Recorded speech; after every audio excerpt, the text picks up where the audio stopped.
Okay guys, Assalamualaikum. Hari ni kita dengan Abang naik stackboat model leisure. Ada lagi kawan kita tengah set up buat angin untuk menuju Temi. Jom kita cari Temi. Mantap. Okey, itu dia Cikgu Eben. Kalau betul nama sebutan dia, Cikgu Eben tengah memujuk Temi. Di situ ketuk. Memang mantap Cikgu Eben. Itu dia strike pertama, talapia hitam. Okey. Kejap. Okey, strike yang kedua. Meledak.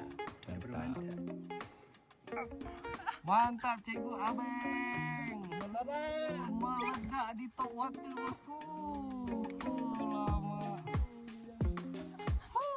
Dari pagi sampai ke maghrib cari.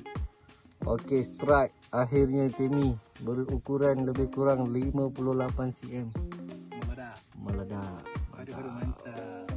Okey guys, settle trip pada hari ni. Okey, untuk trip Temi kita dengan Cikgu Abang. Okey. Barang pun dah siap kemas. Jadinya untuk kemas barang, stackboat kita buat macam ni lah. Kita naikkan dia ke atas. Sayap tu letak kiri kanan, baru belakang ni kita boleh letak barang lagi. Okey, enjin bawah sekali, tong minyak. Stackboat kena naik atas, baru dia barang-barang lain muat. Kalau korang letak bawah, barang lain tak boleh masuk. Okey, jumpa pada video yang akan datang. Mantap.